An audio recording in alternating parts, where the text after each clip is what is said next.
Bang Jimen, assalamualaikum. Waalaikumsalam. Sehat bang? Assalamualaikum Bang Jimen. Sehat. Waalaikumsalam. Sehat, saudaraku. Sehat, alhamdulillah bang. Sudah merayakan hari ulang tahun Tuhannya? Loh, ini apa namanya? Yoga enggak pun kemarin aku yang merayakan. Yoga enggak kemarin. Aku kemarin pamer ke Yoga. Aku ada pohon Natal. Aku kemarin pamer sama Dinda Yoga. Sampai dia nangis. Pamer aku kemarin pohon Natalku besar kali pun depan rumah. Iya. Ini sebenarnya siapa di antara kita yang paling tua? Tahun berapa lahir Yoga dulu? Aku 90. Enggak saya. Aku 17 tahun. Aku 17 tahun. Ah, serius lah. Aku 17 tahun. Umurku. Sama lah kita. Aku sama Yoga sama kok. Cuma beda bulan aja nih. Berarti tahun 97. 98. Oh, 98 ya? 98 kan? Aku 97. Abang Jimen ini stay-nya di mana Abang Jimen? Saya di Medan saya. Oh, Medan, Mbak. Iya. Oh. Yoga kan ku tahu dia sekolah di Setiabudi. Jangan kau kasih tahu dulu, hei. Jangan. Tahu aku. Jangan kasih tahu Bang Jimen ini rahasia perusahaan. Kau jangan kau bocorkan di sini. Oh, siap. Siap. Ada saudara kita si Novan. Siapa itu, Bang? Satu daerah sama saya juga. Wanes dia dulu kemarin. Kok Ones? Kalau aku kan trio wek-wek dulu. Ya sama, kita kan masih Tritunggal. Kita kan Martin Luther kan? Lutheran. Iya. Kalau dia Wanes dia. Oh, Abang Jimen dulu trio wek-wek juga. Iya, dari saya dulu di daerah ONKP, BNKP. Oh, ada Uniriva. Trinitas kalian ini ya, bukan, kita adalah trio wek-wek.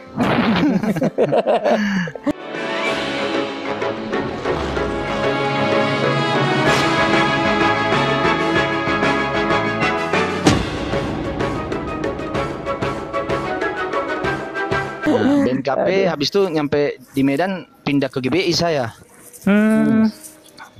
Ya, makanya kan rata-rata sini ya kalau ke GBI mereka. Anak-anak muda kan lebih, karena kalau di GBI itu gereja GBI cece ombak lihat perempuan kan mantap lah, banyak gitu daripada gereja kampung kan. Gitu. Tuhan Jahit dulu ada 3 bukan kok apa dulu Bang? Protestan dulu kok Bang? Bukan. Saya. Trio wek-wek. Iya, Protestan. Prosotan. Yoga gereja apa dulu? HKBP ya? Aku AKBP dulu. HKBP, oh iya. Itu pakai bahasa daerah kita Batak ya? Iya, kita Batak. Iya, Bang J gereja apa? Bang J gereja apa? Bentar aku balesin chat dulu. Oke. Bentar Bang. Aduh. Ini udah malam pun. Kenapa lah ini? Paroki Santo Petrus. Si Novan itu apa nama TikToknya Bang? Kita ajak digabung yuk. Novan, calon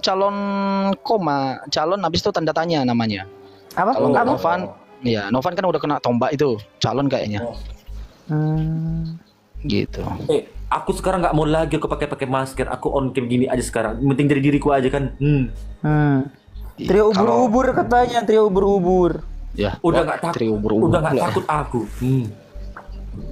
Oh, kalau saya masih dipantau keras, masih ada masalah. Gitu. Jangan makanya jangan. Aku pun kayak gitu, makanya aku pun nggak bisa Bang. Karena apa? Kau tahu sendiri mamaku kalau ngamuk kayak apa juga keluarga. Dulu saya dipukuli lagi. Sampai kau nggak dipijak pun nonotmu sampai gepeng bijimu pun melepuh itu. Aku pun udah melepuh. Yoga ini tahu. Yoga pun pernah tahu dia kalau mama aku ngamuk sama Bang Zuma di Komal kan. Iya lo, apa mau dibunuh sama mamanya dia lo? Aku mau dibunuh sama mamaku. Makanya aku tuh nggak mau karena apa? Takut kan kayak gini gitu. Kita kan ya lebih menghargai ajanya. Begitu. Allah pernah Yoga pernah ke Advent? Nggak pernah Bang. Itu sedap juga itu Advent, agak menantang juga itu Advent. Saksi Jehovah ada tuh di daerah Gelugur. Aku 2 kali ke sana, gereja sana. Wih, memang agak beda juga mereka dari yang lainnya. Ada pula yang bilang trio mantan. Beda. Trio Saksi mantan Jehovah ini lebih mendalami Yesus itu bukan sebagai satu identitas sama dengan Bapak gitu. Terus Dia beda. Dia seperti kayak mana ya bilangnya. Saksi Jehovah ini kayak Yesus itu dianggap sama seperti agama-agama lain gitu, menganggap dia itu hanya manusia gitu, dia perantara gitu. Tetapi masalahnya mereka tidak percaya ke nabi selanjutnya. Itu problemnya. Terus gimana lagi itu? Iya. Tapi uang mereka ngeri yo. Aliran dana mereka ngeri.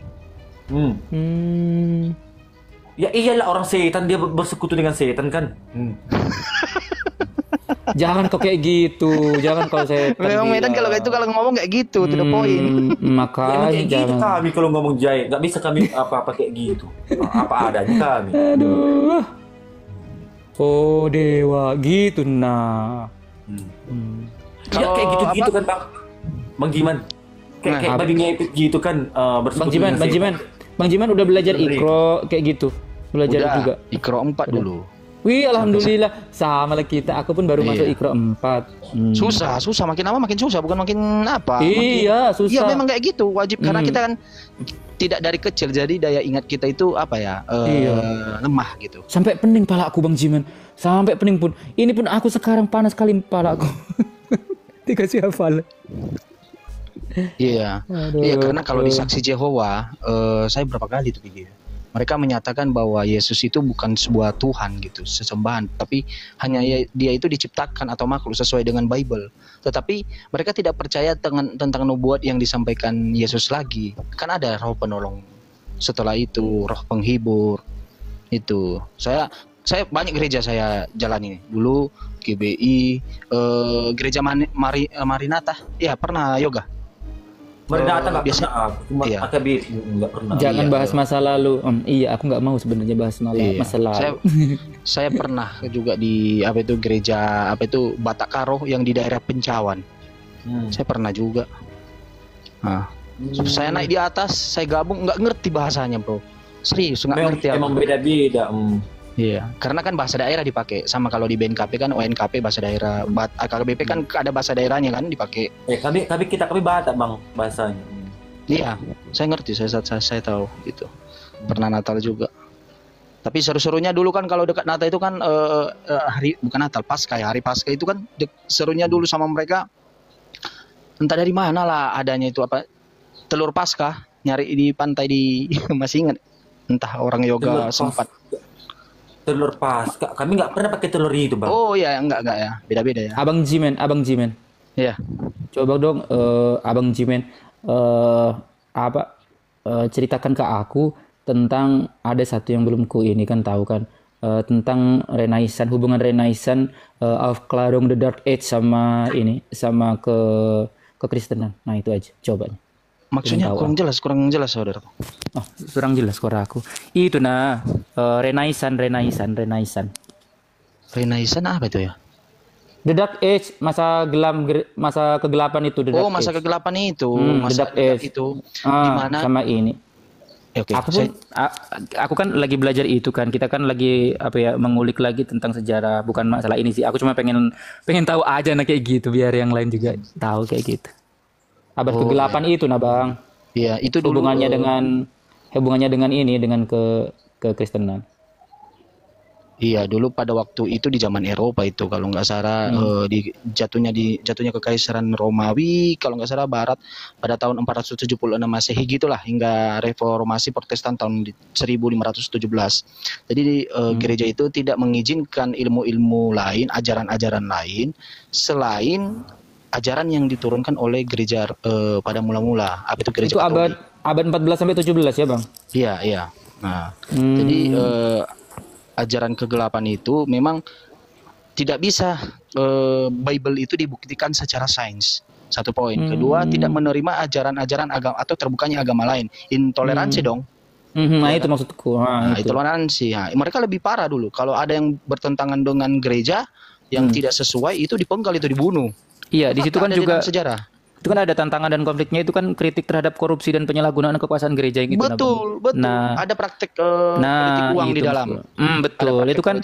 Nah, itu juga kan munculnya gerakan reformasi prosetan itu kan, yang Luther, Calvin dan lain-lain. Betul sekali. Nah, perdebatan tentang doktrin dan teologi, itu kan, inkuisisi dan penindakan terhadap bidat, nah kayak gitu kan. Nah, aku lagi belajar itu Bang maksudku. Iya, bagus. Di zaman masa kegelapan itu kenapa dibilangkan siapapun yang bertentangan tentang doktrin dari termasuk berdampak pada hukum, saudaraku. Saya justru baru mempelajarinya di S3 ini, gitu. Bagaimana hukum dulu itu hanya satu hukum pandangan dari bawahan gereja Katolik. Itu sejarah fakta, gitu. Di S3 baru saya pelajari gitu.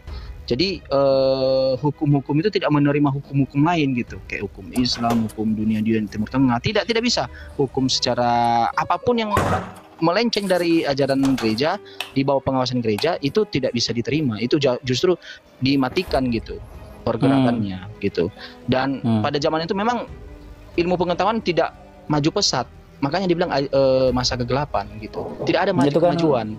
Ya perubahan gereja kan Konsili Trente itu kan 1545 sampai 1563. Aku udah pelajari itu, Bang. Makanya aku syahadat. Oh ya, justru saya pelajari itu ketika di jurusan hukum gitu. Oh, kayak gitu. Makanya saya pelajari kok bisa ada sebuah doktrin itu dia kan. Gitu. Ada religius. Abang udah baca yang Ordo Yesuit dan perkembangan devosi itu, devosi spiritual, penekanan pada pendidikan dan misi yang kayak gitu-gitu kan? Iya, sudah. Jadi kalau kita bandingkan dengan masa kejayaan Sultan keislaman, masa kejayaan Islam, itu justru membuka pada ajaran apapun, tetapi tidak melepaskan nilai-nilai dari ketuhanan tadi. Ya. Keesaan Allah itu yang justru ya di zaman berkuasanya Islam, coba baca sejarah karena kami kan dituntut membaca sejarah itu. Nah, itu justru di dalam kejayaannya emasnya Islam itu semua ilmu pengetahuan itu berkembang pesat. Dunia Barat itu diberikan kesempatan untuk ikut distribusi di dalamnya. Tidak ada namanya penolakan terkecuali sesuatu ajaran yang menentang ajaran-ajaran bertauhid. Nah, itu memang ya bagaimanapun karena itu tidak baik ya itu harus ditiadakan gitu. Nah, makanya saya katakan tadi bahwa masa kegelapan itu luar biasa minta ampun gitu. Mungkin kita kalau contohnya masih berjaya sampai saat ini ya mungkin yoga nggak akan pernah bisa belajar, saya nggak akan pernah bisa belajar, hanya belajar tentang doktrin kegerejaan udah selesai masalah. Itu aja. Aku lagi belajar itu Bang, Renaissance, The Dark Age sampai dengan zaman Auf Klarung itu gerakan intelektual dan filosofi yang muncul di Eropa pada abad itu. Jangan lupa kok tetek dulu Bang, ya. Tunggu dulu. Jai, Bang gimana? Kita cerita tentang kita Oten dulu ya. Tentang pengalaman kita gimana gitu kan. Gimana? Setuju? Kalau setuju, mantap. Setuju. Nah, kalau saya mulai dari saya dulu ya. Ya, Bang Jiman dulu coba. Nah, kalau saya dulu, saya tidak percaya tentang Islam. Saya tidak percaya bahwa Yesus itu bukan Tuhan, tetapi tetap Tuhan bagi saya. Saya itu pembenci namanya, mohon maaf ya, Timur Tengah dulu, apalagi Islam ya. Karena kan saya hanya melihat bahwa Islam ini seperti ajaran ini. Ya. Tetapi saya tidak membaca Bible. Saya pergi ke gereja, itu datang, lihat, habis itu selesai kasih kolekta udah pulang gitu-gitu aja. Kan kita kalau di gereja kan diangkat tema itu kan tema yang baik-baik, dicomot ayatnya gitu. Tidak pernah tema yang baik gitu. Maksudnya yang tidak baik, contohnya diambil lah 1 Korintus 6 ayat 14 yang membuat bingung jemaat. Karena kan kita maklumi juga ya, karena kenapa pendetanya juga harus mengikuti bagaimana doktrin-doktrin gereja. Kalau saya pribadi, saya tidak menyalahkan sepenuhnya pendeta, karena mereka ada keterikatan dan ada di bawah pengawasan orang itu gitu. Kedua, setelah saya belajar, tiba-tiba masuklah saya nonton YouTube saya lihat ada perdebatan Islam Kristen. Emosi lah saya, jujur emosi kali. Naiklah darah saya, kurang ajar nih orang, sok-sok bilang kalau Yesus kami adalah ciptaan makhluk. Nah, lihat TikTok lah, ikutlah buat akun. Pertama masuk itu saya dulu di ruang Mikana dulu masih aktifnya luar biasa untuk menginjili. Saya pelajari, gitu jawabannya, saya baca Bible. Masuklah saya pakai akun fake dulu sama Bang Zuma. Pertama kali kan menggebu-gebu. Saya terlalu menggebu-gebu juga, maki-makian. Ini nggak bisa, dikeluarin lah aku karena kan maki, kan cakap kotor, dikeluarin. Saya sama Unirifa dapat pelajaran, saya catat-catat yang disampaikannya, Yesus bukan Tuhan. Bahkan baru saya tahu bahwa Yesus itu bukan diciptakan loh. Maksudnya dia itu nubuat tentang dirinya hadir itu sudah ada sebagai makhluk gitu ya. Saya baru tahu dari Uniriva gitu. Ku cari tahu ya, berdebat. Habis itu lama-lama masuklah room inspirasi. Bang Fandi. Masuklah room muslim. Tapi akun fake, nggak akun asli, akun fake gitu. Nah, jadi tiba pada waktunya saya ditampar data dengan sejarah, karena kan kita orangnya kan harus akademis kan. Sama pun. Harus pakai data. Ditampar dengan data Bang Jibril. Sama pun. Itu saya nggak bisa tidur. Sama pun aku nggak bisa tidur. Iya sama pun aku. Dalam hati gini, kurang ajar nih Bang Jibril ini. Iya, kurang ajar mana kali. data dia? Iya, datanya kredibel loh. Saya tahu data itu kalau tidak kredibel. Ya, saya tahu data itu kalau tidak kredibel. Jadi saya catat, saya baca ulas ulang. Oh iya juga ya. Saya hubungkan ke Bible. Kok nyambung? Kok sinkron? Gitu. Nah, jadi baca, naiklah aku rajin ke room Islam, mendengarkan. Masih belum lepas tuh doktrin bahwa Yesus adalah Tuhan. Ketemulah saya Ulangan 18 ayat 18. Sebelum Yesus hadir kan ada nubuat, Bapak kubangkitkan seorang nabi. Nah, di situ saya langsung ngedon. Seminggu saya tidak masuk memikirkan itu. Jadi saya punya usaha. Aku pun seminggu tidak masuk, tapi di belakang layar aku syahadat, Bang. Iya. jadi terus-teruslah saya tanya, iya juga ya. Kalau kayak gitu berarti oke lah, saya percaya dulu dia itu adalah makhluk ciptaan. Nah, posisinya masih agama. Saya lihat datang Bang Zuma bahwa Kristen tidak pernah dibawa oleh Yesus. Lah, aku bilang, ngadi-ngadi nih orang. Mohon maaf kali saya sama Bang Zuma. Udah ngadi-ngadi nih orang, kurang ajar banget. Pas dibawanya kisah para rasul, pas dibawanya tentang Paulus, kuliah di Bible, memang betul yang membentuk Kristen itu adalah Paulus, bukan Yesus. Yesus hanya membawa pengajaran. Langsung ngedon lagi aku, berarti pelan-pelan tuh doktrin tadi hilang gitu. Tadi Yesus Tuhan hilang. Sekarang agama hilang. Tibalah diskusi lagi, saya dengar dari Bang Zuma intip-intip pakai akun fake bahwa Yesus mengatakan bahwa ada penolong yang lain. Penolong lainnya sama pula. Iya, roh kebenaran. Setiap perkataannya benar akan datang. Sama perkataannya benar. Saya bersama lagi kita. Saya cross check lah di Bible. Saya kan orangnya kritis. Betul, sama kita. Iya. Sama. Saya cross check di Al-Qur'an. Emang apa sih kebenaran di Al-Qur'an itu yang sudah dinyatakan kebenaran secara sains? Banyak, dari embrio, dari tentang laut, air yang berbeda warna, gunung-gunung, membelah bulan, semua itu secara sains terbukti. Lah, aku bilang, kok ini malah terbukti? Tidak mungkinlah sesuatu hal yang terbukti itu yang diucapkan beberapa ribu tahun yang lalu, yang belum ada namanya teknologi, sekarang baru dibuktikan oleh teknologi. Secara akal manusia, ya, peradaban zaman dulu lebih maju daripada peradaban sekarang. Karena peradaban zaman dulu tidak membutuhkan teknologi untuk menyampaikan sesuatu hal yang akan terjadi. Betul nggak? Betul. Jadi mulai ngedon aku, iya juga ya. Ini Islam agamanya dari dari Muhammad atau apa? Rupanya bukan dari Muhammad. Saya bacalah surat bahwa itu dari dari Sang Pencipta langsung, lalu diturunkan kepada nabinya. Maka dari situ saya bilang, kalau contohnya Yesus tidak membawa agama, kenapa saya harus beragama di Kristen? Kalau saya beragama di Kristen, mau tidak mau saya ikuti aturan prospek pikiran, pola pikiran Kristen, di mana harus mentuhankan Yesus. Karena kan siapa yang tidak mentuhankan Yesus tidak Kristen, betul nggak? Betul. Bahkan orang Kristen kalau mereka bilang, kau sepertinya contoh saksi Jehovah Kristen dong, Kristen. Tetapi kalau ketemu sama Tritunggal, kalau ketemu sama denom lain, mereka anggap saksi Jehovah itu adalah bidah, ya, sesat, karena tidak mentuhankan. Nah, sementara kan orang itu berpatokan pada perkataan Yesus, perkataan Bapa, perkataan Bible.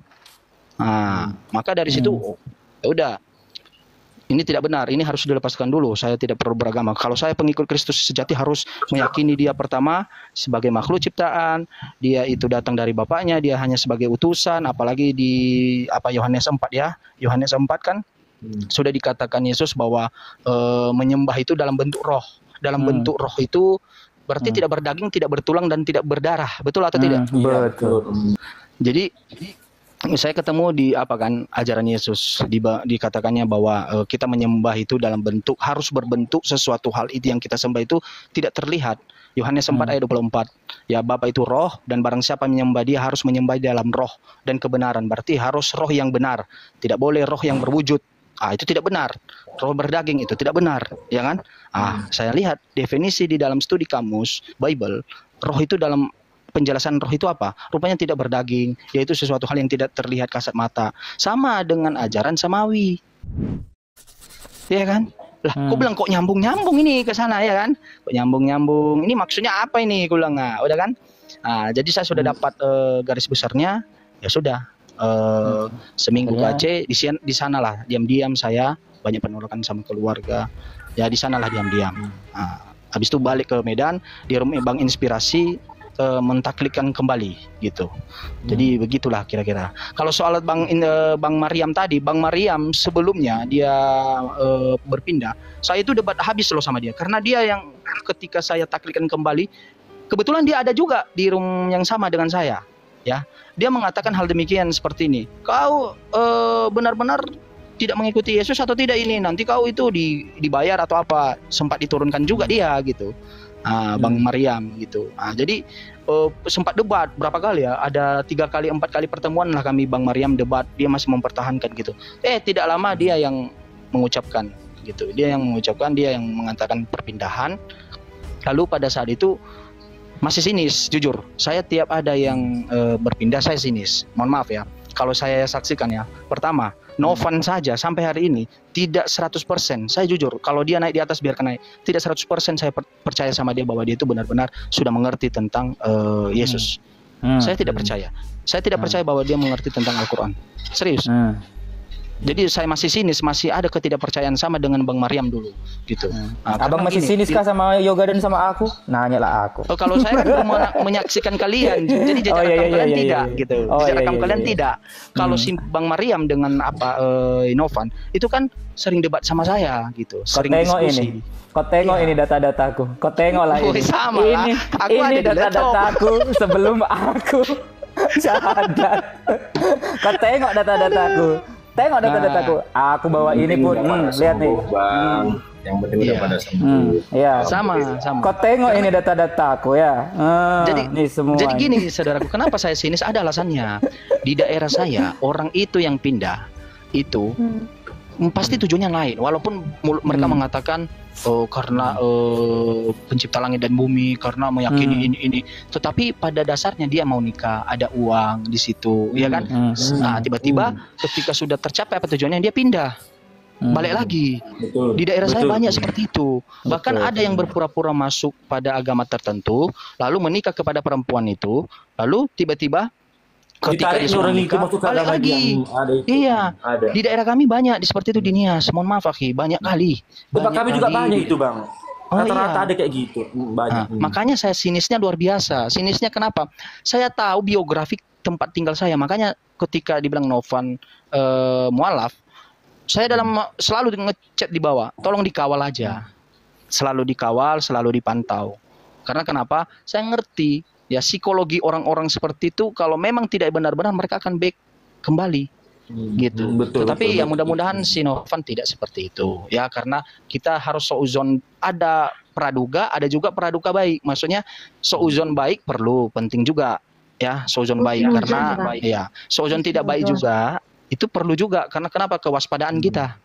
Ya kan? Betul. Jadi sebelum pindahnya si Novan, saya nyari-nyari dia loh, karena dia di roomnya CP, berkoar-koar CP ini, tapi dia mengiyakan terus, tidak ada bantahan. Aku dalam hati lah, anak ini katanya dia pembantai Tritunggal, tetapi kok kayak gini karakternya. Saya cari dia mau diskusi data by data Bible, walaupun dia Bible berbahasa Arab ataupun Yunani, saya mau gitu. Tahu-tahu dia udah syahadat. Ya kita nggak tahu lah waktu dapat dia dapat hidayah dari agama, ya kan, dari Sang Pencipta. Kira-kira begitu. Lanjut. Ya. Kalau kau gimana pengalamanmu Jai? Kalau aku ya terus terang, pertama kali sebenarnya bukanlah aku sebulan 2 bulan, enggak kayak gitunya. Aku tuh berbulan-bulan aku dengarkan itu Bang Zuma, marah kali, otakku mendidih, dadaku itu sakit kali. Waktu apa coba? Kau tahu waktu apa? Waktu Bang bilang, oke, turun. Seperti biasa, colok pantetit, pendeta jilat. Apa nggak sakit kalau digitukan? Mati lah kau digitukan kan?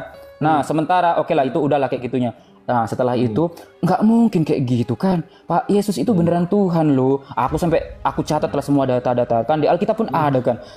Yesus kan mengatakan diri sebagai Tuhan itu kan di Yohanes 10:30. Aku bilang kayak gitu ke Bang Zuma kan.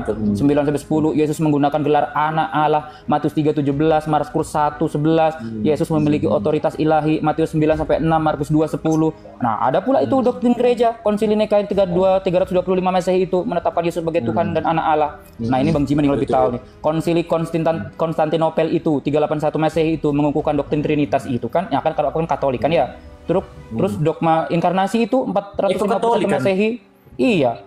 451 Masehi menyatakan Yesus sebagai Tuhan yang menjelma menjadi manusia itu kan tahun 451 itu inkarnasi kan.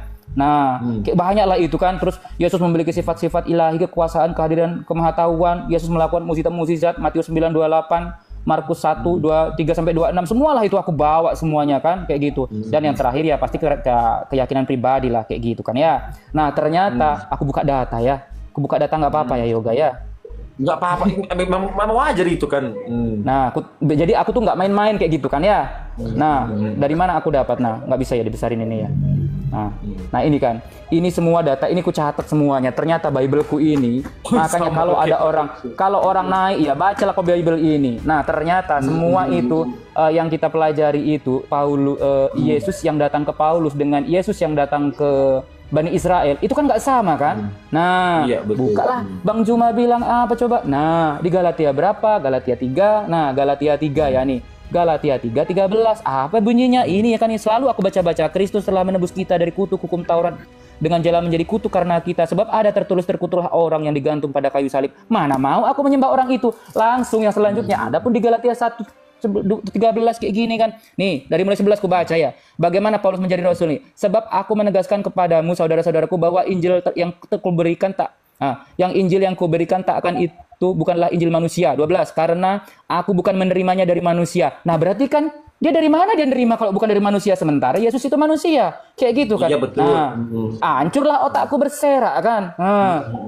Kayak gitunya. Jadi semua data yang kubawa ke Bang Zuma itu berserak. Langsung Bang Zuma sajikan data itu kan di Al-Baqarah ayat berapanya itu? Ayat 79 kan. Fawailul lillazina yaktubunal kitaba bi aydihim summa yaquluna hadza min indillah liyastaru bihi samanan qalila fawailul lahum mimma katabat aydihim wa wailul lahum mimma yaksibun. Celakalah orang-orang yang menulis kitab dengan tangan mereka sendiri kemudian berkata ini dari Allah dengan maksud untuk menjualnya dengan harga murah. Maka celakalah mereka karena tulisan tangan mereka dan celakalah mereka karena apa yang mereka perbuat. Nah, aku pun nggak mau diusir sama Yesus. Matius 7. Nih, lihat ya. Matius 7.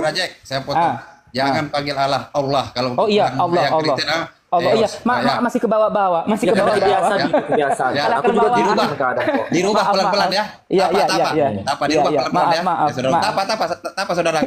Karena saya paham ya. Lanjut saudaraku. Maaf ya. Nah, ternyata semua yang aku pelajari semua ini, semua Matius apapun ini. Nah, ini kan ya. Nah, ini nih. Matius 28:18 Yesus berkata, "Kepadaku telah diberi segala kuasa di sorga dan di bumi." Roma 10:9 Sebab jika kamu mengaku dengan mulutmu bahwa Yesus adalah Tuhan Allah dan percaya dalam hatimu bahwa Allah telah membangkitkan dia dari di antara orang mati, maka kamu akan diselamatkan. Roma 9:14 Sebab itulah Kristus telah mati dan hidup kembali supaya ia menjadi Tuhan. Nah, baik atas orang mati dan orang-orang hidup. Ternyata Yesus ini bukan Yesus yang datang anaknya Maria. Yesus yang datang anaknya Maria itu adalah Yesus manusia suci, nabi pula, dia penyampai firman dari Tuhan. Nah, dijawablah Matius 7:21-23, tidak setiap orang memanggil aku Tuhan, Tuhan, Tuhan akan masuk ke dalam kerajaan Allah. Orang yang masuk ke dalam kerajaan Allah hanyalah mereka yang yang melakukan keinginan Bapakku yang di surga. Nah, terus siapa berarti Bapaknya Kristen? Kan bukan Bapak yang di surga, Bapak di surga Allah satu-satunya Allah. Nah, Dijawab lagi nih, pada waktu itulah aku akan berterus terang kepada mereka dan berkata, aku tidak pernah mengenal engkau, nyalah daripadaku kamu sekalian pembuat kejahatan. Ternyata bapak mereka adalah iblis. Yohanes 8:44. Nah, Iya, benar, iblislah itu yang ada menjadi itu. bapakmu. Nah, bacalah inilah. Iblislah yang menjadi Ada bapakmu itu. dan kamu ingin Iya. melakukan keinginan-keinginan bapakmu. Ia adalah pembunuh manusia sejak semula dan tidak hidup dalam kebenaran. Jedor, matilah aku. Mampuslah aku kan. Nah, sementara di sini pun, nah ini ada ini. Yesus menyembah Tuhan. Nih ada nih Yesus menyembah Tuhan di Yohanes 4:22. Aku catatnya semuanya dari Alkitab ini sendiri aku pelajari. Nggak pernah pun aku menghujat. Nah, nggak pernah aku menghujat. Karena apa? Karena memang semuanya ada Ya, nih. kita kan berbicara sesuai gitu. yang ada di Alkitab gitu loh, Jai. Nah, cobalah ada oten di sini. Aku bukan mau berdebat karena kita kan memang sekarang di sini mau alap semua kan kayak gitu kan ya. Aku kalau buka room, aku bukan buka room debat, tapi aku buka room ngaji kalau sekarang kan.